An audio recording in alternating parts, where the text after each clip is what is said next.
Another year, another record. Scientists say 2016 is heading to be the hottest year ever. More extreme weather and higher sea levels. That's the impact of temperatures now 1.2 degrees Celsius above pre-industrial levels. We'll be asking our science editor whether we should be concerned. Also coming up, your number's up. The police warning to motorists who use their phones at the wheel.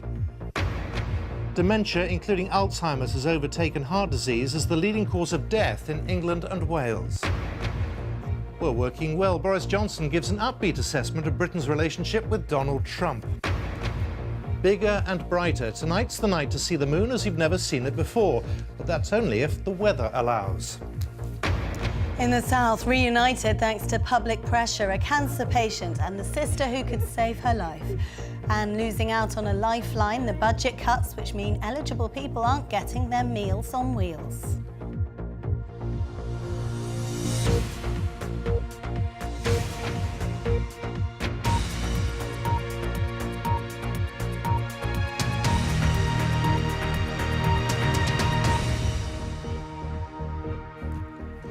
Good afternoon and welcome to the BBC News at 1.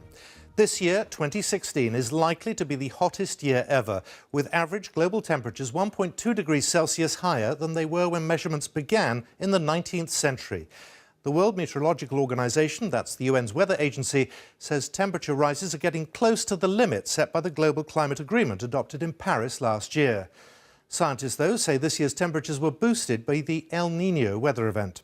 Our science correspondent Palab Ghosh reports. A planet that seems fragile from space. The sun descends on a world that is gradually getting warmer. A provisional assessment by the UN's World Meteorological Organization shows that this year is set to be the hottest recorded globally in recent times. It's likely that we will reach this year 1.2 degree warming level, and we are going to a little bit the wrong direction if we think of this 1.5 degree warming level, which was agreed last year in Paris. L'accord de Paris pour le climat est accepté. Last year, world leaders reached an agreement in Paris to curb warming by limiting man-made carbon emissions. There's a target to keep the rise in average global temperatures to well below 2 degrees Celsius. And countries will pursue efforts to keep it to 1.5 degrees. There's to be a review of progress every 5 years, so commitments can be made tougher.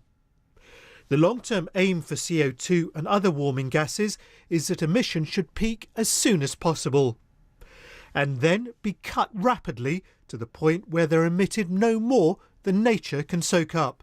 So we're already more than 1 degree warmer than we were in the pre-industrial period. The Paris Agreement has set targets of about 1.5 or 2 degrees, so we are getting closer and closer to these goals set by the governments, and to realise those goals will mean dramatic cuts in greenhouse gas emissions over the next few decades, and that will be very difficult. The report also shows that there's been a levelling off in carbon emissions, perhaps because of the action countries have already begun to take. But earlier this year, on the campaign trail, the President-elect said that he believed that man-made global warming was a hoax.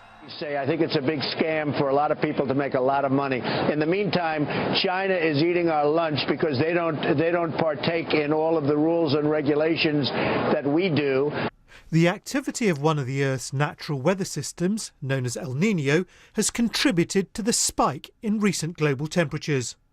That's now at an end, and so it's unlikely that next year will be as hot as the past few. But scientists believe that man-made climate change is still pushing global temperatures upwards and threatening irreversibly to damage the planet's delicate ecosystems. Palab Ghosh, BBC News.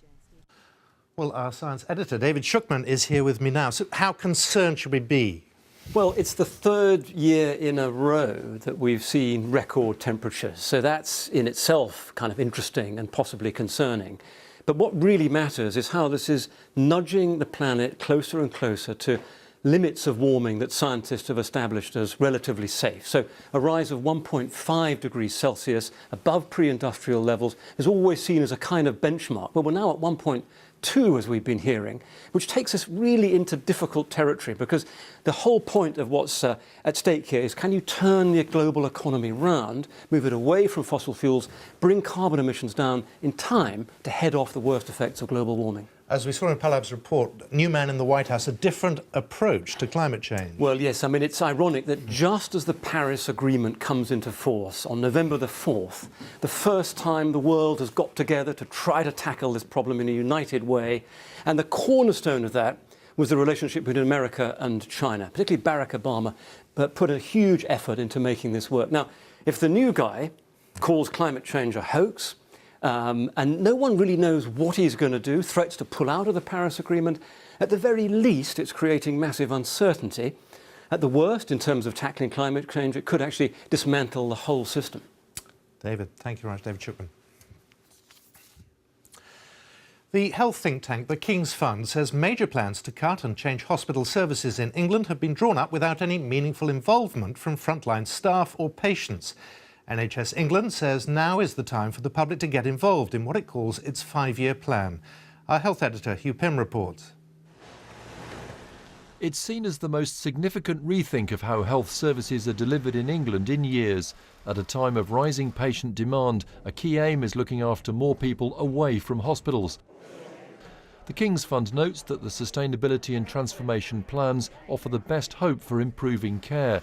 But it says local plan leaders have been urged by the NHS nationally to keep details out of the public domain and even refuse freedom of information requests. The King's Fund says the plans involve a radical shake-up of services, including closures in some areas. Examples of possible changes include the reduction of 5 hospitals to 4 in southwest London, the downgrading of services at one of 3 hospitals in the North Tees area, and the downgrading of at least 1 A&E unit in the Cheshire and Mersey area.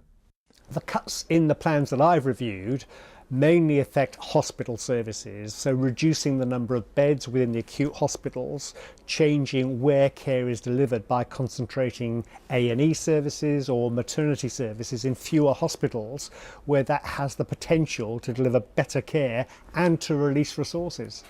The medical director of NHS England, Sir Bruce Keogh, said claims of secrecy have been overtaken by the fact that we've asked that all STPs are now published over the next few weeks. The extra time this has provided has given local hospitals, GPs and mental health service leaders the time they need to develop a starting point for local conversations. Local health leaders like Rob Webster in West Yorkshire support the process, but he argues that tackling all the challenges will be a major undertaking. Unless we invest in local government and social care, then we can forget about having a free NHS, because the two things are interlinked. It's about the whole person, their mental needs, their physical needs, their social needs. Plans covering less than a quarter of the NHS in England have so far been published. As more come on stream, the debate will intensify as local campaigners fight hard against any planned closures. Well, Hugh is here with me now. So what's the significance of this?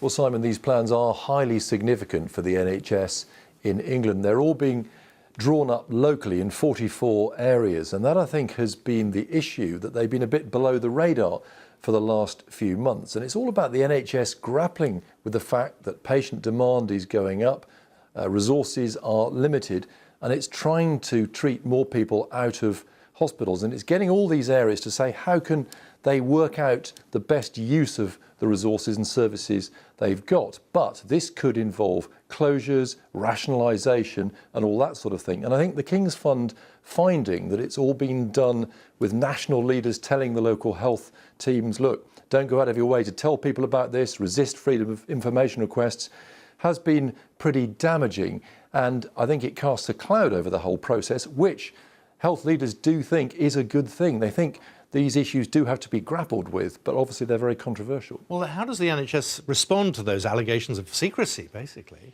Well, they didn't really try to deny the findings of the King's Fund report, because the King's Fund had talked to local leaders in these areas. I think their view is the trouble is if you come out with things before they're finalised, you get protests, you do need to work up the plans and then publish them. So their argument is now we're getting them out there in England over the next few weeks, and it'll be time for the public to have their say. But the question is, how much say will people really have? There'll have to be consultation if there are closures of hospital units, but there could be big service changes happening in some areas without people really waking up to them, possibly till it's rather late in the day. Hugh, thank you very much. Hugh Pym. Police in England and Wales are starting their biggest ever crackdown on drivers who use mobile phones behind the wheel. It comes a fortnight after a lorry driver was jailed for 10 years for killing a woman and 3 children when he ploughed into their stationary car. He was scrolling through music on his phone at the time. Special patrols are now targeting busy areas and officers will be using unmarked cars to catch offenders. Our correspondent Duncan Kennedy reports. We're heading for the Brentwood area and the fast roads, and we're going to keep our eyes out for drivers using their mobile phones. Sergeant David Martin from Essex Police is on patrol. You almost lose part of yourself. Very soon he sees this driver. He's looking, look, there he is. Followed by this man. The driver is pulled over and it hits him immediately. What will happen? Move forward. Yeah, I'll lose my job now anyway, so... Police in England and Wales today launched a week-long crackdown on motorists like these who use their phones. It follows a survey showing a third of drivers admit holding their mobile devices. 2 women died in this coach crash near Looe in Cornwall. The driver had been using his phone for 8 minutes. Margaret Luxton was one of those killed. And where's the butterfly? Her son says it's been devastating for the family and says everyone needs to rethink the use of mobile phones. The law should be exactly the same as drink driving. There should be no difference because the effects of mobile phone use and drink driving, the results are the same. It kills people. Police have released this video showing drivers taking selfies, handling their phones, and every other kind of distraction. Senior officers say it's time for car manufacturers to do more. You must be able to come up with an innovative technical solution that stops this happening. You've done brilliantly to reduce the levels of vehicles being stolen by using technology. I think they must be able to come up with a solution that stops people being able to drive and use their mobile phone. As well as urging car makers to do more, the police say penalties for using mobile phones will double next year. But others, like the AA, say it's the police themselves who are not doing enough to tackle this crime. The government have said that they're going to introduce 6 penalty points for using the mobile phone at the wheel, but we also need to see the police enforcing it. Last month, Thomas Croker was jailed for 10 years for killing 4 members of one family. This week's police campaign is confronting a habit more complicated than drink driving and not yet as socially unacceptable. Duncan Kennedy, BBC News, Southampton. Dementia has overtaken heart disease as the largest cause of death in England and Wales. The Office for National Statistics says that last year more than 61,000 people died from the condition. That's 11% of all deaths. Let's speak to our health correspondent Smitha Mundasad, who's here now. There's only one question: why? Well, for decades, people will be familiar with the message that it's heart disease that was killing people in England and Wales. But if you think about it, a lot has changed. Lifestyles have changed. Smoking's gone down dramatically. People are much more aware of the right lifestyle to have to protect their hearts. And of course, treatments have improved. So in one way, this is good news. People are now living longer because we've got better at treating things like heart disease. But while they're living longer, they're perhaps not living healthier lives. They're now picking up things like Alzheimer's and dementia in greater numbers. Doctors have also got better at spotting dementia, and there has been this change to death certificates, so dementia is now given greater prominence. Put all these things together and dementia is now a leading cause of death. But where do you go with this? How do you go forward? The charities say, well, what happened with heart disease, all that effort now needs to come into dementia. There is no cure, and they're saying there really needs to be an urgent need for more treatments to stop or slow the disease. Smitha, thank you very much. Smitha Mundasad, thank you. Downing Street says its relationship with Donald Trump is working well. That's despite suggestions from the UKIP leader Nigel Farage that he might be best placed to improve ties between London and Washington. The Downing Street spokeswoman said she didn't remember there being a third person in that relationship. Well, let's speak to our assistant political editor, Norman Smith. Quite a few people having to change their views about a certain Donald Trump. Simon, you don't have to listen too closely to hear a great clunking gear change in government as ministers seek to rebuild relations with Donald Trump after some of the, shall we say, fairly caustic remarks of the past. Now the aim is to present ourselves as the Donald's best buddy. So Theresa May, in a keynote speech tonight, will say that Donald Trump's success is actually an opportunity for Britain, that Donald Trump represents change just as Brexit is about change, that he's a deal maker when we want deals, we want new arrangements, and that many of the forces that brought about his election success are precisely the same things that fueled the Brexit referendum, a sense that people were being left behind. But my goodness, what a contrast to a few months ago when Parliament was debating barring Donald Trump from coming to Britain, when our own Foreign Secretary Boris Johnson was describing him as stupefyingly ignorant and unfit to be president. Well, listen to Mr. Johnson today. I think there's a lot to be positive about, and it's very important not to prejudge the president-elect or his administration. It's only a few days since the election has taken place. I think we all need to wait and see what they come up with, but I think we should regard it as a moment of opportunity. Donald Trump, as I've said before, is a deal maker, and I think that can be a good thing for Britain, but it can also be a good thing for Europe. As for the idea, Simon, that Nigel Farage could be some sort of intermediary between Theresa May and Donald Trump, that has been slapped down by Number 10. A spokesman said rather archly, I don't recall a third person in this relationship. And the reason Number 10 have knocked that idea down is, well, one, very obviously, he's not a member of the government, he's not elected, but also because he's regarded as a loose cannon by many Tories as toxic. And one rather senses perhaps the person pushing hardest for Mr. Farage to have a role is Mr. Farage himself, who's rather enjoying the fact that he is the first British politician to have met Mr. Trump. Norman, thank you very much. Norman Smith. Well, since the election, Donald Trump has been busy choosing the team that will support him as president. He's told people demonstrating in the streets against his election not to be afraid of his presidency and suggested that time will heal divisions. He said the new job was a big challenge, but he wasn't scared. From Washington, Paul Adams reports. I've done a lot of big things. I've never done anything like this. Just took your breath away. This is a whole different life for me now. The brutal campaign over, the winner bracing himself for the next 4 years, convinced it's his job to save America. We're losing this country. We're losing this country. That's why I won the election. And by the way, won it easily. Mr. Trump says those protesting outside his New York headquarters have nothing to be afraid of. And he has this message for anyone seeking to incite racial violence. So saddened to hear that. And I say, stop it. I will say this, and I'll say it right to the camera, stop it. On some issues, the president qualified his tough campaign rhetoric, but he promised to roll back abortion rights. And on the fight against so-called Islamic State, he both praised and chastised the military. We have great generals. We have great generals. You said you knew more than the generals about ISIS. Well, I'll be honest with you, I probably do, because look at the job they've done. And in this first post-election interview, Mr. Trump surrounded by his family, including the woman soon to be the nation's second foreign-born First Lady. If he does something that you think crossed a line, will you tell him? Yes, I tell him all the time. All the time? All the time. And does he listen? Does he? I think he hears me, but he will do what he wants to do on the end. He's an adult.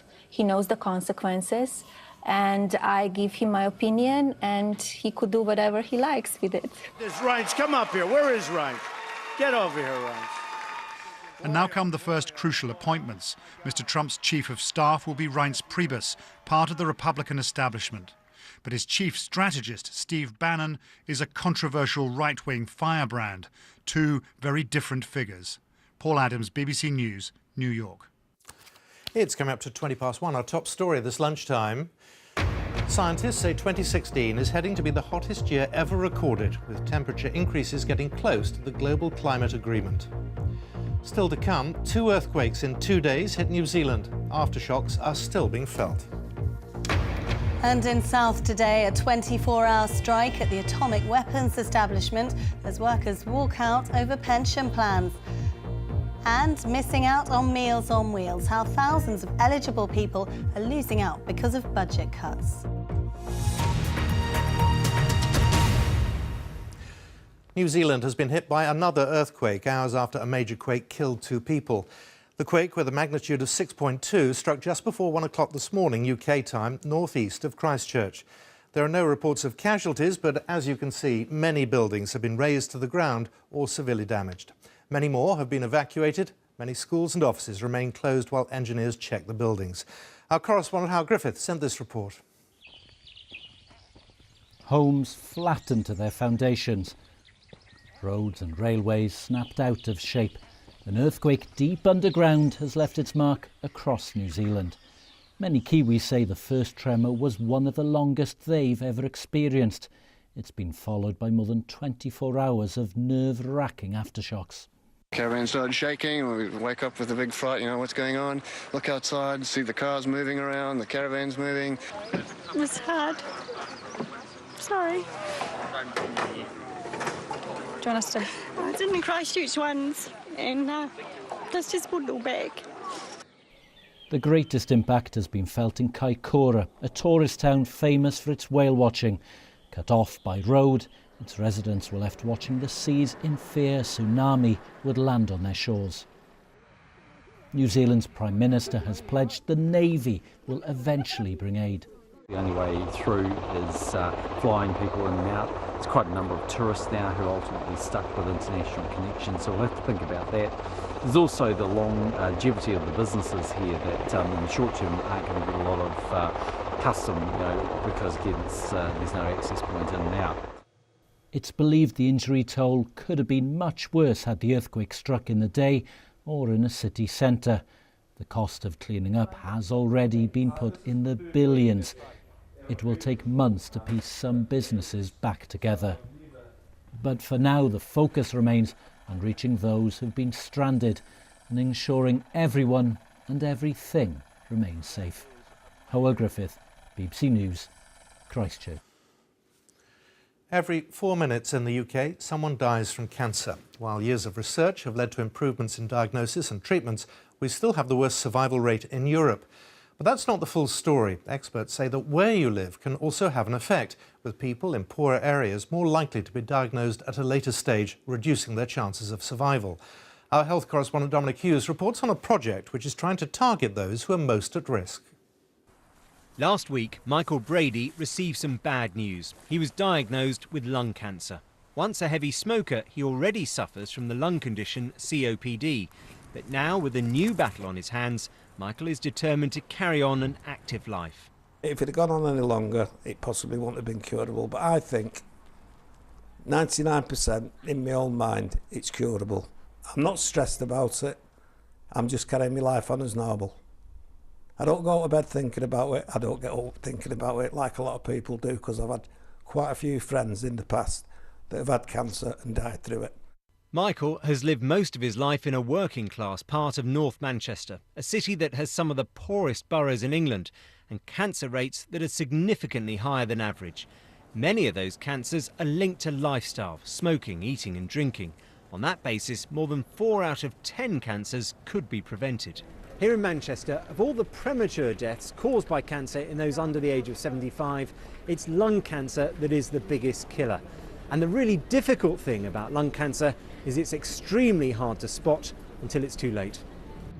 The NHS has sometimes struggled to reach those in poorer communities who are at greater risk. So across Manchester, mobile scanners that can detect lung cancer have been deployed to those areas where it presents the biggest threat. Elaine Walker lost her husband to lung cancer and the pain is still raw. So she knows how important these scans can be. I just wish people would take notice and have this done, because if they've not gone through what I've been through, they're silly if they don't have it done, that's all I can say. It's an opportunity for people to save their lives. But why is cancer such a big killer in Manchester? Research suggests the answer lies not just in the choices we make, but also the chances that life offers us. A fulfilling job, or what's called meaningful activity, helps to make us less vulnerable to illnesses like cancer. It means you're more likely to make the healthy choices. more likely to eat healthily, not smoke, be physically active, control your weight, and the like. The other is it relates to the body's stress pathways, the neuroendocrine stress pathways. Deprive people of control, that's a more stressful situation. So that sense of control, that relates to health? I think control, empowerment is absolutely key. When people are disempowered, when they feel they don't control their lives, why should they bother making the healthy choices about non-smoking and healthy eating? More of us than ever before are surviving cancer thanks to better treatments. But the next big battle is preventing people from developing the disease in the first place. Dominic Hughes, BBC News. The NSPCC says its helpline service Childline has seen an 88% increase over 5 years in the number of children needing counselling about online bullying. The charity said last year it spoke to more than 4,500 children who received threats and abusive comments on their social media profiles. Some are as young as 7. They say it's becoming the main type of bullying and they are contacted about. Prince William has presented Sir David Attenborough with an award for his outstanding contribution to broadcasting. The veteran presenter and naturalist was given the Royal Seal of Approval by the Duke of Cambridge at last night's Evening Standard Theatre Awards. The broadcaster was given a standing ovation as he went up to collect his award. Prosecutors have begun to question the WikiLeaks founder Julian Assange about a rape allegation made against him by a Swedish woman in 2010. He denies the allegation. The interview is taking place at the Ecuadorian embassy in London, where Mr Assange has been holed up for more than 4 years. Let's speak to our correspondent Richard Lister. And what's been happening this morning? Well, Simon, this is one more milestone in the long saga of Julian Assange. He said for years that he's wanted this interview to take place to help clear his name. But the Swedish authorities have been reluctant up until now because they worry about the quality of the interview that they will get under the rules set down by the Ecuadorian embassy. Well, that interview has been taking place this morning, but those rules are quite limiting. It means that the Swedish authorities had to give a list of questions in advance to the Ecuadorian prosecutor, who will ask and has been asking Mr Assange those questions via a translator. And essentially the Swedish authorities, the two individuals who are in there from the prosecutor's office, have to basically sit and listen.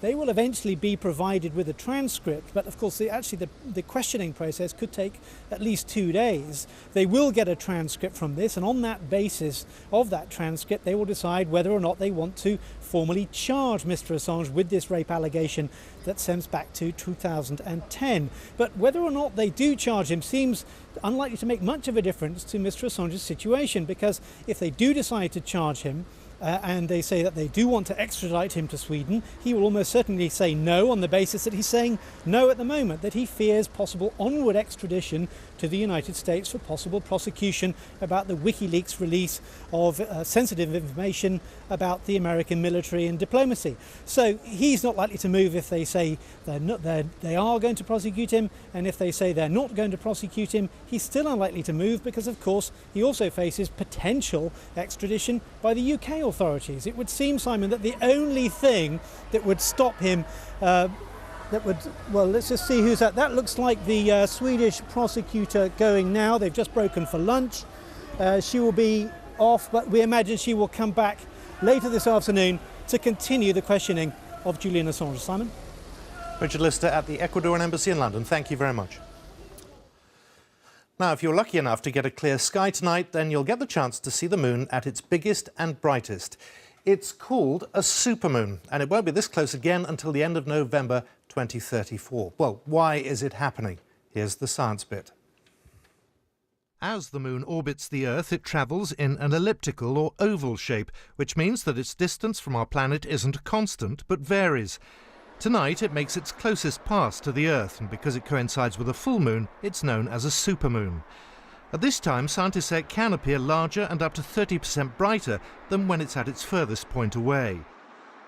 Many were treated to an early glimpse of the larger moon last night. Priyanka Paltinwale from Crawley captured this view of the night sky, while David Merton sent in this snap from Ipswich. And clear skies over the capital gave Zolt Berend this view of the moon in central London. And it's not just we who are being treated to this phenomenon. Amazing pictures from Beijing show the supermoon rising over the skyline there. while in Sydney the moon could be seen peeking through the clouds. Good weather is key to guarantee a clear sighting, and that could be a nuisance for many of us, because the moon won't be this close again until the 25th of November 2034.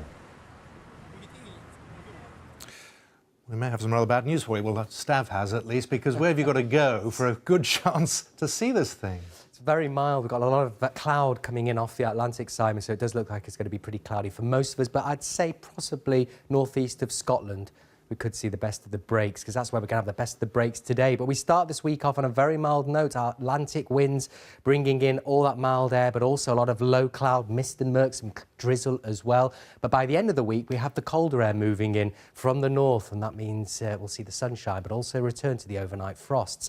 So those mild southwesterlies bringing in all that cloud, a lot of hill fog, mist and murk too. I mean, look at the satellite picture. This just depicts really how cloudy it is. But you notice some holes across northeastern Scotland, also parts of northeast England, some glimmers here and there to the lee of high ground, but that black cloud blanket really will be quite dense. And across western Scotland, thick enough for some outbreaks of rain, particularly over the high ground. But we could see 17 degrees in that mild air when given some brightness across the northeast for Scotland, and also 16 potentially across northeast England, given some brightness as well. But even where you have the cloud and the low cloud, the mist and murk, sea fog, it's going to be mild temperatures easily into double figures, 13 to 15 Celsius. The winds will be light as well, and that's really not helping to break up all the mist and murk and also the cloud. So overnight it stays mild and cloudy, like I mentioned. You'll be hard pushed to see the moon through the first part of the night, certainly. Across northern areas, though, behind this weather front, which will be sinking southwards, it'll introduce some slightly clearer, cooler air and some rain as well. But to the south, it stays cloudy and mild, temperatures in double figures once again. So into Tuesday, subtle changes. That weather front with some cooler, fresher air behind it moves southwards a little bit, but it looks like for much of England and Wales, again, a cloudy day, similar to today's, and a very mild one. But to the north, a little bit brighter and a touch fresher as well. Temperatures 10 to 12 here, but again, 15 or 16 across the south. So that mild air gets pushed off in towards the near continent by the middle latter part of the week, and then we're into the blue colours. The cold air right across us, introducing sunshine and showers, some of them wintry on the higher ground, and also overnight frosts. This wonderful graph shows those temperatures overnight dropping away as the week wears on. By the time we reach Friday, we're back to the overnight frost, and into the weekend, sub-zero temperatures for many of us. So here's the picture for Wednesday, though. We'll have some pretty heavy rain across parts of Scotland, Northern Ireland, maybe some hail and thunder mixed into that. As it moves southwards, it'll introduce much colder air to northern areas, but here brighter with a few showers, but notice some winteriness over the high ground. By Thursday, I think we lose the mild air from all southern parts of the UK, and into Friday, then we're all into the single figures. Cold, some sunshine around, 1 or 2 showers. There will be wintry over the high ground and a return to the overnight frost. Simon. Stav, thank you very much. A reminder of our top story this lunchtime. Scientists say 2016 is heading to be the hottest year ever recorded, with temperature increases getting close to the global climate agreement. Dementia, including Alzheimer's, has overtaken heart disease as the leading cause of death in England and Wales. That's all from the BBC News at 1, so it's goodbye from me. And on BBC One, we now join the BBC's news teams where you are. Good afternoon.